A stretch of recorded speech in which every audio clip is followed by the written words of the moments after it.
Ikhwanil kiramil ahibba, ukhikum bitahiyyatil islamiyyah, tahiyyatin tayyibatin mubarakah, tahiyyatin ahlil jannah.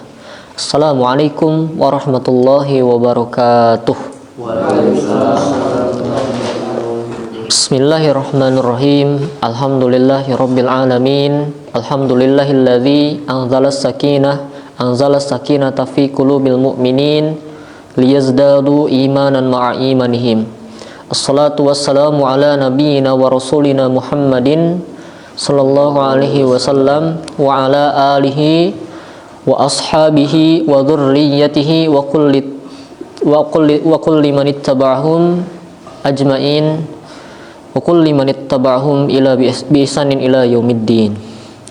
Asyhadu an la ilaha illallah wahdahu la syarikalah wa asyhadu anna Muhammadan abduhu wa rasuluh, amma ba'd. Faqala ta'ala fi kitabihil karim, a'udzu billahi minasyaitonir rajim, ya ayyuhalladzina amanu taqullaha haqqa tuqatih wa la tamutunna illa wa antum muslimun. Wa qala Rasulullah sallallahu alaihi wasallam, al arwahu junudun mujannadah fa in talafa ta'akhkhara wa in ikhtalafa tanakkara. Wanil kiram rahimani wa rahimakumullah. Alhamdulillah, segala puji dan kenikmatan yang telah Allah berikan kepada kita semua berupa kesehatan. Sehat, Sedena? Alhamdulillah. Setelah 2 minggu kita libur ya, kita libur.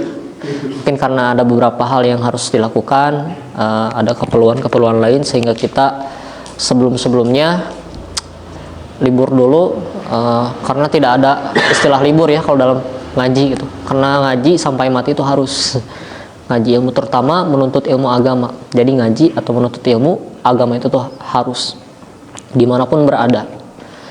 Rekan-rekan sekalian, berupa berbagai kenikmatan yang telah Allah berikan kepada kita semua, diantaranya adalah kesehatan, yang mana saudara-saudara kita lihat hari ini memang sedang sakit ya. Kemudian di daerah kita, di negara kita sedang dilanda kemarau panjang, yang mana yang telah diteliti bahwasanya kemarau ini akan sampai akhir 2023, bahkan sampai awal 2024. Namun hanya Allah yang Maha mengetahui, dan kita kembalikan kepada Allah, dan kita berlindung kepada Allah dari berbagai kemudaratan. Semoga Allah senantiasa memberikan kemanfaatan, kenikmatan kepada diri kita semua, keluarga kita, saudara kita, dan negeri kita khususnya, dan umumnya untuk seluruh umat Islam. Rekan-rekan sekalian, hari kemarin tanggal berapa kemarinnya? 17 Agustus 17-an. Nah, 17 Agustus memang ada pro kontra. Bagaimana hukumnya merayakan 17 Agustus? Saya mengambil pendapat dari Majelis Tarjih Muhammadiyah bahwasanya peringatan 17 Agustus ibadah atau adat biasa. Nah, adat. Kalau misalnya adat dalam kaidah usul fikih, segala sesuatu yang berhubungan dunia asalnya adalah boleh, kecuali ada dalil yang mengharamkannya, melarangnya. Asal dalam ibadah adalah haram, kecuali ada dalil yang memerintahkannya. Nah, 17 Agustus ini kalau dalam Majelis Tarjih Muhammadiyah bahwasanya ini adalah merupakan adat budaya biasa, peringatan biasa, maka hukum asalnya adalah boleh. Silakan saja. Tapi dalam boleh ini ada batasan-batasan tertentu yang tidak boleh dilanggar. Seperti apa? Pelanggaran-pelanggaran syariat yang lain, seperti 17 Agustus tapi dengan minum-minuman keras misalnya. 17 Agustus dibarengi dengan tawuran misalnya. Karena memperingati pahlawan, mari kita dengan tawuran. Karena dulu kan berjuang kan. Dulunya berjuang, akhirnya orang tawuran. Nah, tidak seperti itu. Nah, maksudnya peringatan 17 Agustus dianjurkan dalam dalam fatwa Majelis Tarjihnya bahwasanya 17 Agustus itu alangkah baiknya diisi dengan nasihat-nasihat, pengajian kebangsaan agar kita senantiasa ingat terhadap pahlawan-pahlawan yang telah berjuang untuk negeri kita, untuk kemaslahatan negeri kita dan merdeka dari penjajah dengan izin Allah.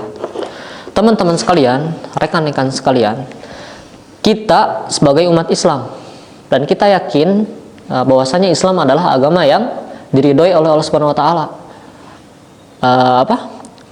Agama yang hanya diridhoi oleh Allah adalah siapa? Innad dina indallahi Islam. Nah, innad dina indallahil Islam. Teman-teman sekalian, rekan-rekan sekalian, kalau kita kembali kepada kilas balik sejarah negara kita, karena kita 17 Agustus ya, mungkin saya sebagai santri yang berusaha untuk peduli terhadap negeri kita, yang berusaha peduli untuk kemaslahatan negeri kita semua, dan wajib saya sampaikan terutama agar kita tahu jati diri kita sebenarnya. Kalaupun kita sudah tahu jati diri kita sebenarnya, kita tidak lupa akan siapa sebenarnya kita. Nah, maka dari itu jangan sekali-kali lupa dengan yang namanya sejarah. Jangan sekali-kali lupa, walaupun banyak versinya. Nah, tapi wajib kita untuk mempelajari yang namanya sejarah. Kita umat Islam, terutama banyak sejarah-sejarah. Bahkan di Al-Quran itu sepertiganya adalah kilas balik sejarah, kisah-kisah sejarah. Dalam Al-Quran ada salah satu surat yang namanya kisah-kisah. Atau surat berapa? Al-Qasas artinya apa? Kisah-kisahnya. Nah, sepertiga isi Al-Quran isinya kisah-kisah. Nah, maka dari itu sebagai tanda bahwasanya umat Islam itu jangan pernah lepas atau jangan pernah luput terhadap yang namanya sejarah. Negeri kita, negeri Indonesia ini merdeka tahun 1945. Merdeka tahun 1945. Pada 12 Agustus 1945 ada pertemuan pahlawan kita Insinyur Soekarno dengan rekan-rekannya dari kalangan nasionalis sekuler dan nasionalis Islam ke Vietnam untuk bertemu dengan Jenderal Terauchi untuk membahas kemerdekaan Indonesia. Dulu Indonesia itu merdeka awalnya ingin dari penyerahan dari Jepang. Jepang menyarankan agar kemerdekaan, proklamasi kemerdekaan disarankan pada 24 Agustus. Jadi bukan 17 Agustus. Akan tetapi 14 Agustus 1945 terjadi yang namanya penyerahan. Jepang menyerah kepada sekutu pimpinan Amerika. 14 Agustus Jepang menyerah, dan menyerahnya Jepang itu sampai ke telinga Sultan Syahrir. Kala itu Sultan Syahrir mendesak Soekarno, golongan-golongan tua, agar Indonesia segera memproklamasikan kemerdekaannya.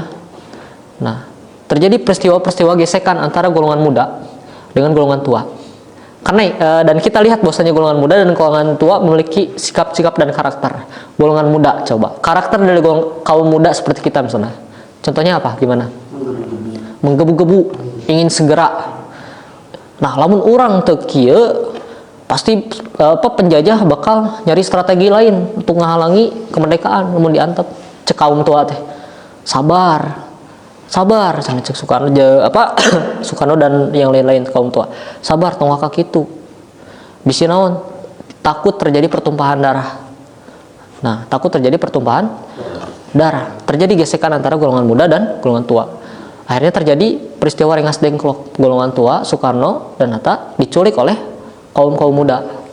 Nah, 17 Agustus 1945 akhirnya golongan tua menyerah. Soekarno meminta nasihat kepada pimpinan Nahdlatul Ulama, pendiri Nahdlatul Ulama dulu, Kiai Haji Hadratus Syekh Hashim Asy'ari. Nah, pendiri NU dulu. NU itu kuat resolusi jihadnya, wah keren dulu NU-nya. Hadratus Syekh Hashim Asy'ari menyarankan bahwasanya 17 Agustus itu bertepatan dengan 9 Ramadan pada hari Jumat. Hari Jumat, hari yang agung bagi umat Islam. Terus bulan yang agung bagi umat Islam itu bulan apa? Ramadan, di mana diuji kesabaran kita. Nah, kemerdekaan kita itu tepat pada bulan Ramadan, pada hari yang agung, hari Jumat. Nah, maka di sana kita ketahui bahwasannya kemerdekaan yang telah kita raih merupakan berkah dari Allah Subhanahu wa taala. Beberapa hari setelahnya, melalui PPKI Dokurisio Jun Bien Kai, lahirlah konstitusi, disahkanlah konstitusi dengan UUD 1945-nya. Dan ada satu penggalan khusus yang unik, apa coba? Yang kita dengar kalau misalnya upacara. Atas berkat rahmat Allah yang Maha Kuasa. Rekan-rekan, teman-teman, coba kalau kita dalami dan kita pikirkan, atas berkat rahmat Allah yang Maha Kuasa, mengapa kemerdekaan Indonesia merupakan atas berkat rahmat Allah yang Maha Kuasa? Setidaknya Ustaz Salim Afillah mengatakan ada 3 poin khusus. Poin yang pertama, Islam itu sudah ada di Nusantara sebelum penjajah datang. Maka ruh-ruh Islam itu melahirkan jiwa-jiwa kedaulatan dan jiwa-jiwa jihad bagi para pejuang. Islam tidak akan pernah tunduk pada yang namanya kezaliman. Islam itu sesuai dengan fitrah dan sesuai akal manusia, tidak akan pernah tunduk pada yang namanya kejahatan, tidak akan pernah tunduk pada yang namanya penjajahan, tidak akan pernah tunduk pada yang namanya perampasan, dan tidak akan pernah tunduk pada kezaliman. Nah, Islam kala itu melahirkan ruh-ruh jihad pahlawan Nusantara. Makanya ketika penjajah datang, dia tidak rela daerah-daerah walaupun kala itu masih kerajaan-kerajaan kecil dikuasai oleh orang-orang yang berniat 3G-nya, glory gospelnya, menyebarkan agama Nasrani-nya. Poin yang kedua, karena ruh-ruh tersebut maka diimplementasikan dalam jihad oleh pahlawan-pahlawan Nusantara dari dulu sampai sekarang. Dimulai dari Samudra Pasai, ada Sultan Iskandar Muda, terus Sultan dari Fatahillah dari Jakarta, kemudian Sultan Agung Tirtayasa, Tuanku Imam Banjol, Pangeran Suruyang Laga, Pangeran Diponegoro, kemudian ke daerah Sulawesi ada Sultan Babullah, kemudian yang lainnya, banyak ratusan raja-raja yang berjihad menegakkan kedaulatan negerinya. Nah, poin ketiga, atas berkat rahmat Allah yang Maha Kuasa, negeri merdeka ini ketika penjajahannya pergi dari negeri jajahannya, dari negeri kita itu bukan terpecah menjadi wilayah-wilayah kecil, tapi menyatukan wilayah-wilayah kecil menjadi satu. 17.000 pulau disatukan, ratusan pulau disatukan menjadi yang namanya Negara Kesatuan Republik Indonesia. Nah, atas berkat rahmat Allah yang Maha Kuasa. Pertanyaannya sekarang, mengapa sekarang banyak yang benci terhadap Islam? Banyak yang iri terhadap Islam. Kalau kita secara inherent, secara pikir, dilihat dari media-media, sangat ingin memisahkan yang namanya Islam dengan sejarah Nusantara, sejarah Indonesia. Padahal tidak bisa dipisahkan perjuangan ulama dan santri ketika berjuang untuk memerdekakan Nusantara. Kenapa ada yang ingin mendistorsi sejarah seperti ini, ingin memisahkan antara yang namanya Islam dan Indonesia? Makanya dalam buku-buku sejarah Islam itu cuma sedikit.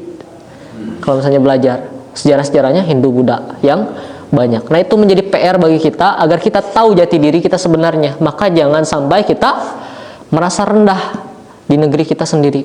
Kita punya ruh Islam. Maka dari itu jangan sampai kita mau direndah dirikan rasa kita dengan Islam yang kita punyai. Contohnya ketika antum mengamalkan agama Islam, contoh di kota misalnya, baca Quran di tengah kota, pasti lain ninggalina aneh. Atau misalnya mengucapkan salam dengan ringan-ringan di kota atau di mana gitu ya, pasti bakal rada anehnya. Misalnya datang assalamualaikum, waalaikumsalam misalnya, bakal aneh gitu ya. Naon sih so suci? Saya tahu so suci so iya karitunya. Atau di pasar misalnya, di bejaan, maneh teh tong ngurangi takaran eta teh dosa. Geus tong mamawa agama ka dieu mah. Di pemerintahan banyak lagi. Nah, hal-hal seperti itu yang berdasari. Mungkin ada dosa-dosa kita semua sehingga Allah murka kepada kita. Nah, sebenarnya kita mayoritas Islam. Nah, teman-teman, walau ahna ahlal qura la fatahna alaihim barakatim minas sama'i wal wal ard. Dan sekiranya penduduk negeri amanu wattaqau, beriman dan bertakwa, mereka beriman dan bertakwa, la fatahna, benar-benar akan kami bukakan, la fatahna alaihim, kepada mereka, barakatim minas sama'i wal ard, berkah dari langit dan bumi. Kalau benar-benar Islam dijalankan di negeri kita, yang mana tidak lepas dari sejarah negeri kita, maka apa jadinya? Insya Allah negeri kita subur, makmur, baldatun thayyibatu warobun ghafur, negeri yang penuh ampunan. Kemudian negeri yang pemeluk-pemeluknya tunduk kepada Allah Subhanahu wa taala. Pada saat itu kembali lagi Pancasila. Nah, ini Pancasila ya. Kadangkala kita dibenturkan Islam dengan Pancasila. Nah, udah Pancasila itu togut. Wah, jangan seperti itu ya. Itu berlebihan. Nah, itu biasanya ekstrim, ekstremis gitu ya. Togut, kafir. Tidak seperti itu. Islam dan Pancasila. Pancasila itu merupakan perjuangan para ulama, walaupun di dalamnya ada dinamika tersendiri. Awal Pancasila namanya Piagam Jakarta. Piagam Jakarta ada 5. Yang pertama apa? Masih ingat? Ketuhanan yang Maha Esa. Bukan. Nah, ketuhanan dengan menjalankan syariat Islam bagi pemeluk-pemeluknya. Nah, itu Piagam Jakarta yang pertama. Kalau misalnya tidak diganti, maka insya Allah Indonesia menerapkan syariat Islam di dalam nilai-nilai kebangsaan dan tidak akan berbenturan dengan konstitusi. Karena pada waktu itu ada orang-orang non-muslim, Mr. Amaramis dari timur, Protestan dan Katolik. Orang-orang timur dari Protestan dan Katolik, Mr. Amaramis. Ditanya oleh rekan-rekan dari nasionalis Islam, karena kan Islam sangat menjaga hatinya. Anda setuju kepada Mr. Amaramis terhadap ini? Setuju, karena itu tidak mengganggu peribadatan kami, karena syariat Islam itu hanya dilaksanakan kepada para pemeluk-pemeluknya, kan seperti itu ya, mewajibkan syariat Islam bagi pemeluk-pemeluknya, maka bagi kita ada hukum tersendiri katanya. Nah, kami sangat setuju 200%. Nah, tapi terjadi dinamika di sini. Nah, orang-orang asing, orang-orang Jepang kalau itu ingin nggak tahu siapa katanya, disebutnya Opsir Kaigun, Opsir Kaigun, ingin merubah gitunya, menghembuskan hasutan-hasutan kepada Muhammad Hatta. Udah diganti karena Protestan dan Katolik, kalau misalnya ini dijalankan, Indonesia Timur akan bubar, akan memisahkan diri. Padahal Mr. Amaramis, perwakilan dari Indonesia Timur, sudah setuju 200%. Nah, secara sepihak Muhammad Hatta kepada Soekarno merubah ketuhanan dengan menjalankan syariat Islam bagi pemeluk-pemeluknya menjadi ketuhanan yang Maha Esa. Nah, di sana terjadi dinamika. Akan tetapi para ulama sudah tidak apa-apa. Ketuhanan yang Maha Esa bagi kita mungkin sebagai tauhid ya, walaupun tidak bisa secara saklek katanya, secara lepan seperti itu. Tidak apa-apa. Asalkan agama Islam dan Indonesia Timur tidak tegak. Nah, itu ketegaran para ulama ketika berjuang terhadap Islam dalam konstitusi kita. Nah, teman-teman sekalian, mari kita buka wawasan bahwasanya Islam tidak akan pernah lepas dari sejarah jati diri kita, Nusantara kita, Indonesia kita. Maka jangan mau dibentur-benturkan tong mamawa Islam ka dieu. Intina eta ya. Jadi benturkan dengan sekularisme. Terus pluralisme, semua agama sama. Nah, Islam yang sangat menurut sayanya Islam itu yang sangat secara komprehensif itu sangat berjuangnya tinggi gitunya, nilai juangnya tinggi kepada Indonesia ini gitu. Namun banyak pengkhianat-pengkhianat yang ingin hancurnya memisahkan Islam dengan Indonesia ini. Nah, itu rekan-rekan, maka dari itu mari kita sama-sama senantiasa jangan pernah lepas dari doa, seperti doanya doa Nabi Ibrahim yang saya sampaikan, Rabbij'al haza baladan amina, ya Rabb jadikanlah negeri ini negeri Negeri yang aman. Tentunya aman menurut siapa? Menurut kita atau menurut Allah? Menurut Allah Subhanahu wa taala. Jadikan negeri ini negeri yang aman. Nah, itu rekan-rekan. Dalam sebuah hadis, haqqul muslim alal muslim sittun. Iza laqitahu fasallim alaihi wa idza da'aka fa'ajibhu wa idza stansahaka fansah lahu wa idza atasa fahamidallahu fasammithu wa idza mata fatba'hu. Hak muslim terhadap muslim ada 6. Yang pertama, idza laqitahu fasallim alaihi. Jika bertemu dengan muslim lainnya ucapkanlah salam. Nah, itu hak muslim terhadap yang lain. Misalnya ketika datang, saya datang ke antum, misalnya, assalamualaikum. Nah, antum jawab wajib waalaikumsalam. Atau ketika di jalan datang, assalamualaikum, waalaikumsalam. Nah, itu hak muslim terhadap hak muslim yang lain. Yang kedua, wa idza da'aka fa'ajibhu. Nah, ketika ada yang mengundang, maka wajib untuk datang. Ini PR bagi kita, termasuk khususnya saya. Ada dosa yang mana dosa ini dosa tidak disadari ya. Karena ketika kita diundang hal-hal misalnya pernikahan atau yang lainnya, maka wajib untuk datang. Iza da'aka fa'ajib, maka datanglah. Wa iza stansohaka fansohlahu. Dan jika seseorang minta dinasehati, maka nasehatilah dia. Contoh, ada seseorang, tolong nasehati saya, maka haknya adalah menasehati saya. Wa idza stansaka fansalahu wa idza atasa fahamidallah fasammithu. Dan jika ada seseorang yang bersin terus menyebut alhamdulillah, maka dijawab yarhamukallah. Nah, seorang yang bersin tadi menyebut lagi yahdikumullah wa yuslihu balakum. Kemudian wa idza mata fatba'hu. Dan jika saudaramu meninggal, maka iringilah gitu. Iringilah itu bukan masuk ke kuburannya gitu. Ikut meninggal. Iringilah itu antar jenazahnya. Nah, seperti itu hak muslim. Rekan-rekan sekalian, kalau misalnya kita ambil di sini secara komprehensif, Islam itu mengajarkan hak-hak muslim terhadap saudara muslim yang lainnya. Mengajarkan hal-hal kecil sampai hal-hal yang besar. Mengajarkan fikih-fikih yang pemahaman yang kecil sampai fikih daulah, fikih kenegaraan. Maka sistem ajaran Islam adalah sistem ajaran yang syamil wa mutakamil, sempurna. Islam adalah agama yang sempurna. Maka dari itu, kenapa kita ragu terhadap ajaran Islam ini?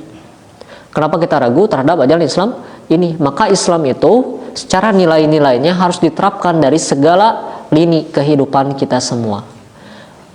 Di sosial misalnya, di pendidikan, terus dan militer dan yang lainnya, pertahanan yang lainnya. Nilai-nilai itu harus diterapkan. Kenapa? Implikasinya adalah banyak nilai moral, nilai-nilai positif yang ada dalam Islam. Karena Islam tidak akan pernah mengajarkan pada yang namanya kejahatan.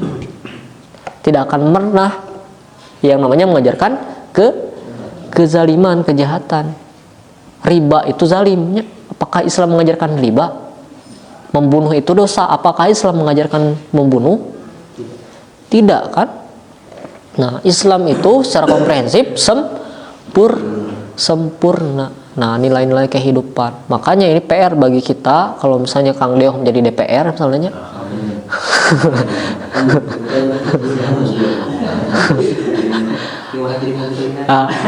Iqbal jadi menteri agama,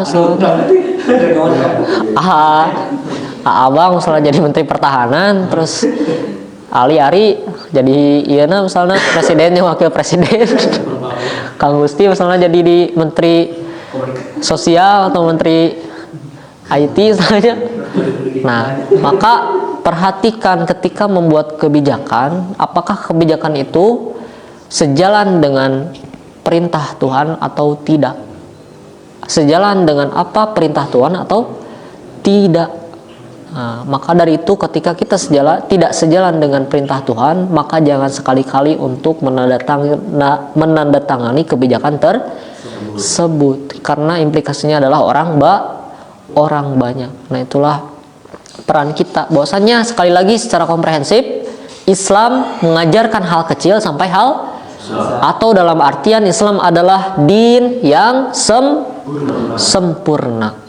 Nah, itu rekan-rekan, jangan pisahkan Islam dengan tanah air kita semua. Doakan Islam semoga menjadi negeri, doakan negeri kita semoga menjadi negeri yang aman dan tegak syariat Islam di bumi Nusantara kita. Teman-teman, rekan-rekan sekalian, terakhirnya sampai mana, Kang? Tentang ikhlasnya pembahasannya.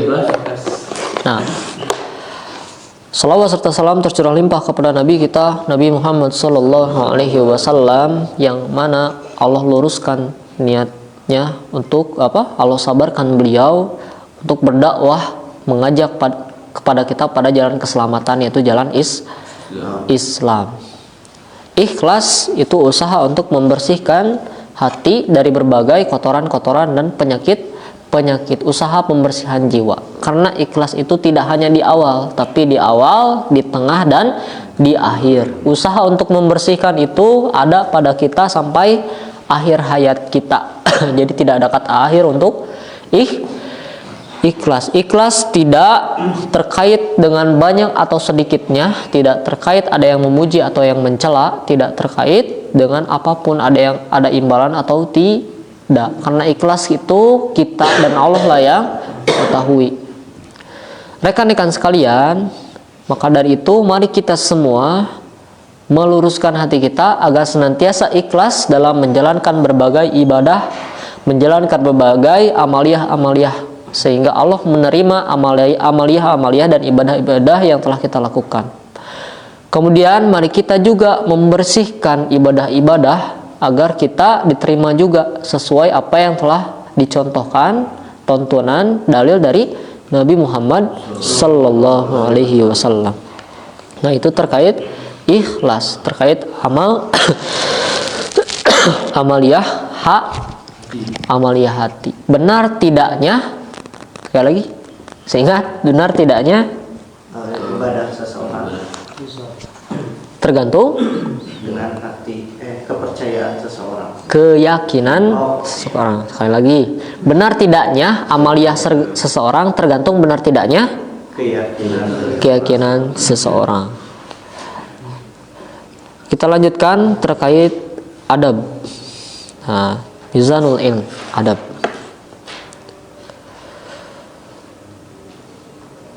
Adab, nah kalau pas waktu itu adab dari seorang murid kepada seorang guru. Nah sekarang berarti adab dari guru terhadap murid.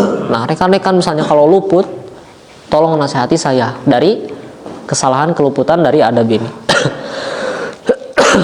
Yang pertama, adab seorang guru itu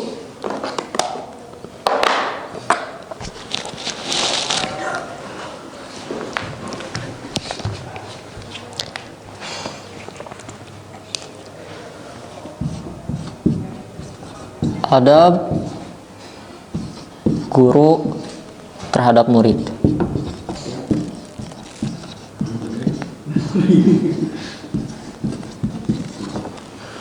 Yang pertama,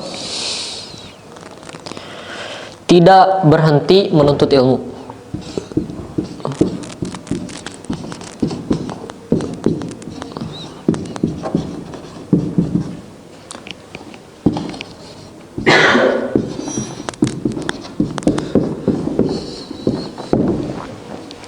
Ada sebuah perkataan seperti ini, atau peribahasanya mungkin. Kalau seorang guru berhenti belajar, maka wajib bagi dia untuk berhenti mengajar. Nah, adab seorang guru yang pertama terhadap murid, menurut Imam Al-Ghazali, adalah yang pertama, tidak pernah berhenti untuk menuntut ilmu. Nah, rekan-rekan sekalian merupakan guru bagi yang lain, misalnya Kang Dio bagi istri dan anaknya, Ari bagi keluarganya dan yang lain-lain. Guru mengamalkan apa yang telah didapatkan dari ilmu, dan guru tidak akan pernah berhenti menuntut ilmu. Kalau saya berhenti belajar, maka saya harus berhenti mengajar.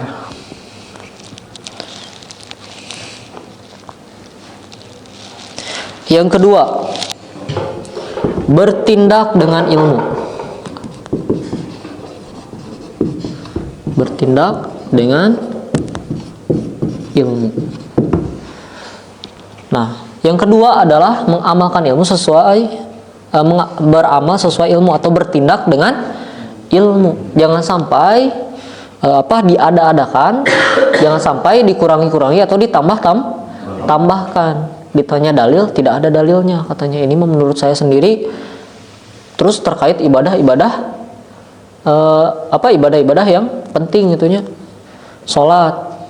Eta nah mana mah kigituan beda. Dalilna ti mana? Duka. Dalilna teh apa? Saya mah kieu we da. Ieu mah alus jeung badan. Nah, batur mah tahiyatna kieu nya. Ieu mah kieu. Aya teu? Moal aya. Salat Jumat, salat zuhur 4 rakaat, leuwih alus mah jadi 5 rakaat cenah. Pahalana gede. Tah, eta jadi bertindak dengan apa? Seorang guru itu bertindak, beramal dengan ilmu. Jadi tidak boleh mengada-adakan sesuatu yang tidak ada dalam ibadah. Ketiga, senantiasa bersikap tenang.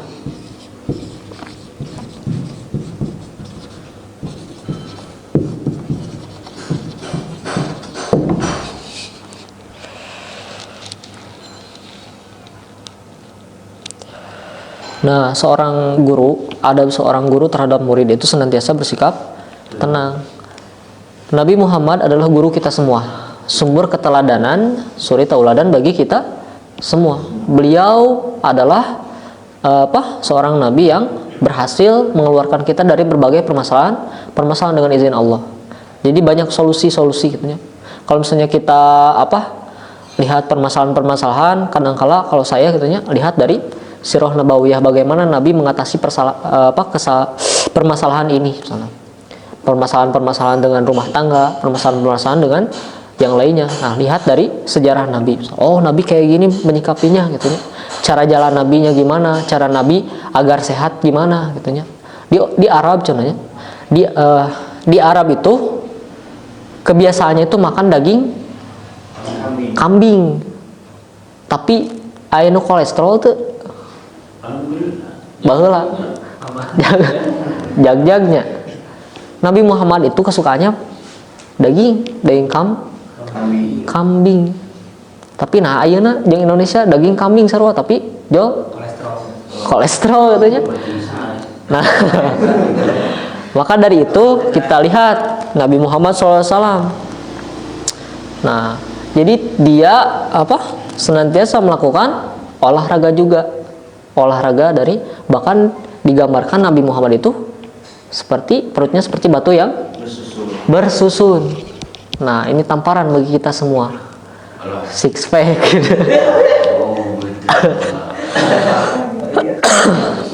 Senantiasa bersikap seperti batu yang tersusun.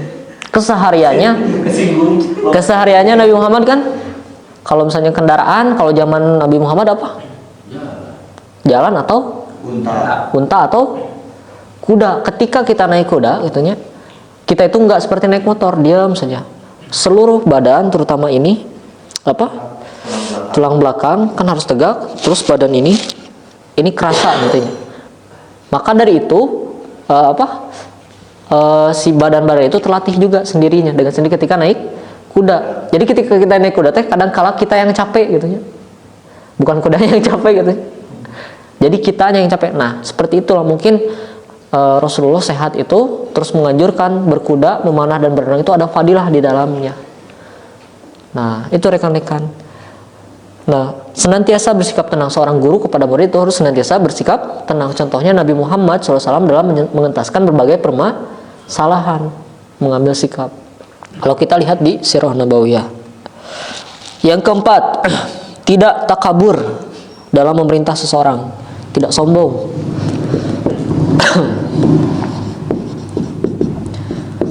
Tidak takabur atau sombong. Kadangkala kita, misalnya ketika kita sudah punya ilmu dan kita mengajarkannya, kadangkala diri kita selalu merasa lebih tinggi daripada orang. Nah, itu merupakan tabiat manusia yang salah dan dosa. Nah, kadangkala diri kita selalu merasa lebih tinggi dan lebih mulia. Padahal Allah Subhanahu wa taala berfirman, "Fala tuzakku anfusakum." Jangan menganggap diri kalian itu suci.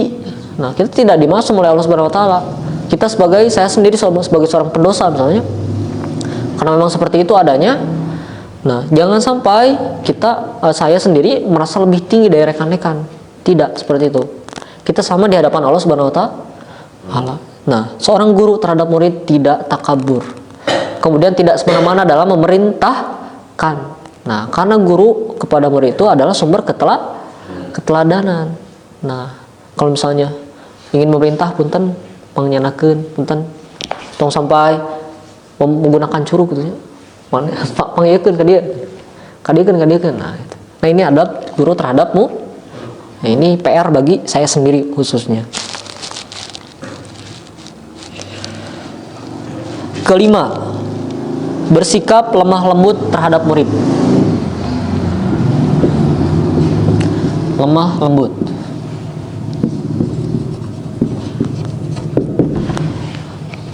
Mungkin beberapa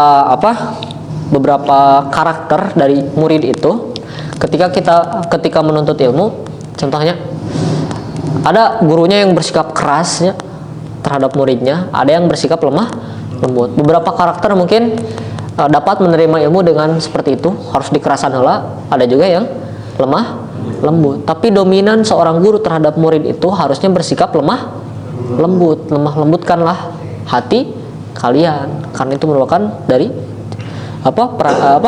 gambaran dari jiwanya yang lemah lembut. Nah, itu rekan-rekan 5.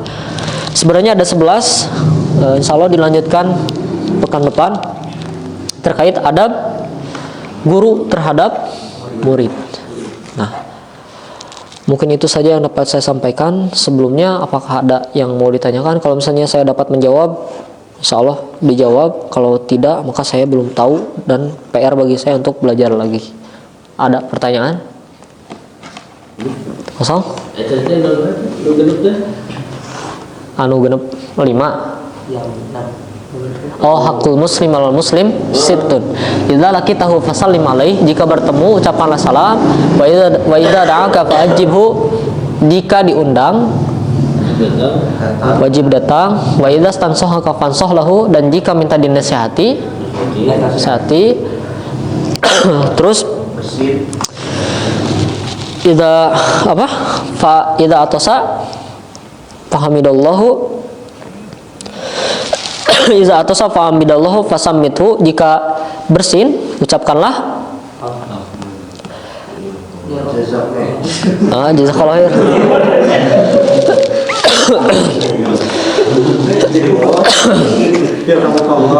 Nah, yarhamukallah fasammithu.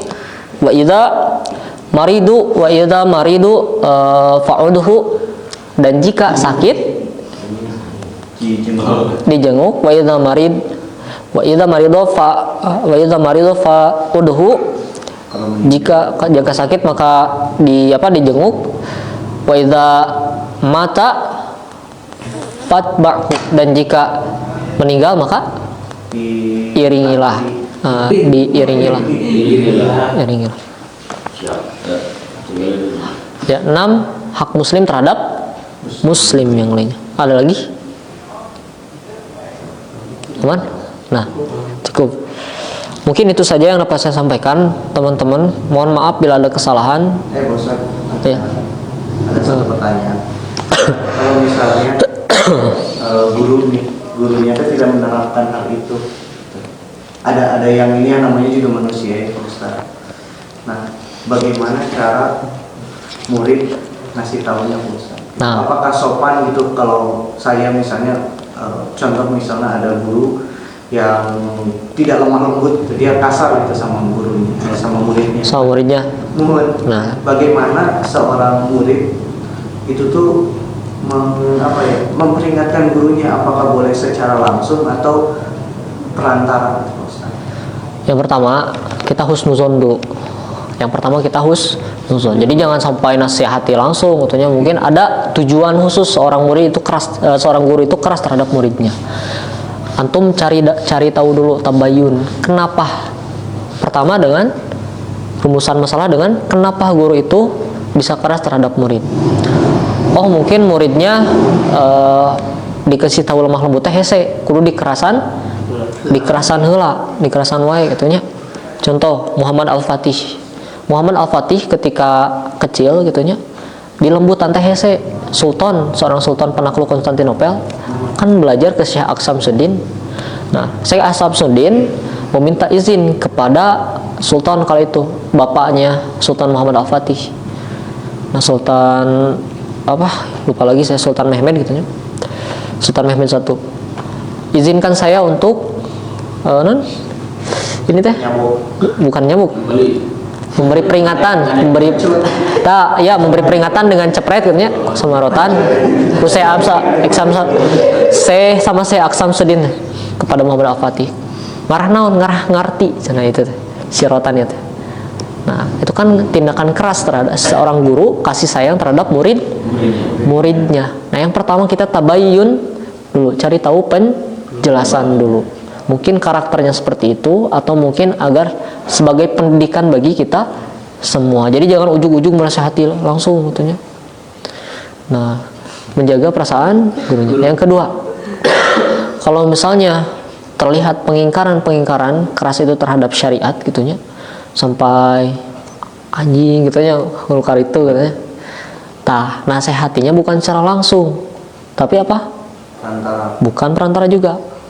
Kalau perantara, antum pakai perantara, orang lain juga tahu nantinya. Datang berdua, sembunyi itunya atau di mana, kasih tahu pelan-pelan, secara lembut. Nah, itu cara mengasih tahu, cara menasihati. Nah,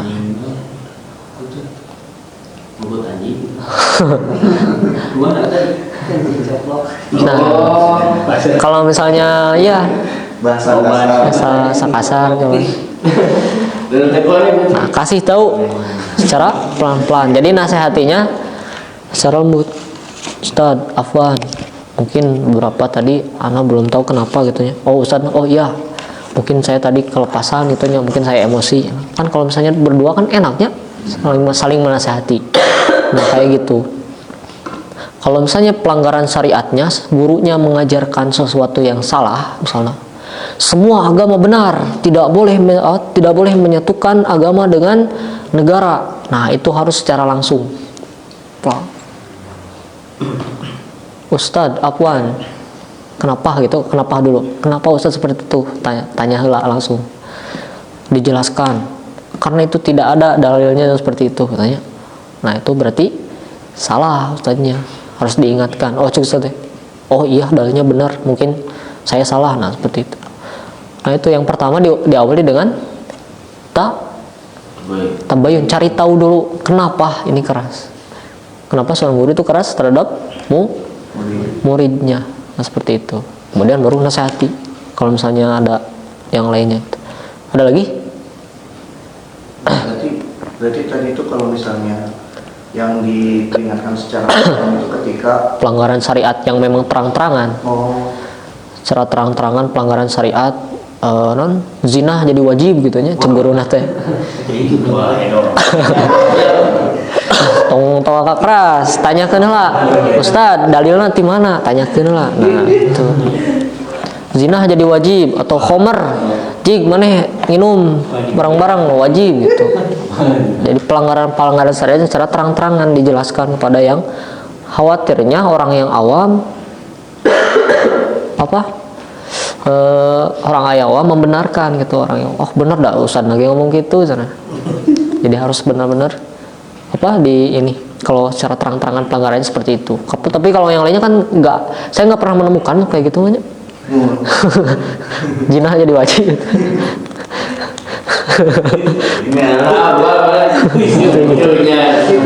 Pelan-pelan. Termasuk ketika lagi ngajar gitu. Kalau lagi ngajar kan tidak sedang sendirian gitu. Iya. Antara berdua, saya dengan gurunya. Ya, intinya kalau misalnya secara terang-terangan seperti itu pelanggarannya, ya di terang-terangan. Tapi secara adab juga ya, secara adab. Tong sampai sia atau begitu. Pakai secara cara berilmu lah ya orang-orang pakai ilmunya. Nah, itu mungkin ya, afan, bila ada kesalahan, saya masih belajar. Ada lagi? Aman? Ya. Itu saja yang dapat saya sampaikan, kurang dan lebihnya mohon maaf. Saya masih belajar sekali lagi, jangan sampai. Kemudian yang kedua, pesan, jangan sampai kita luput untuk mendoakan negeri kita. Rabbi ij'al hadza baladan amina. Rabbana zalamna anfusana wa illam taghfir lana wa tarhamna lanakunanna minal khasirin. Rabbana atina fid dunya hasanah wa fil akhirati hasanah wa qina adzabannar. Assalamualaikum warahmatullahi wabarakatuh.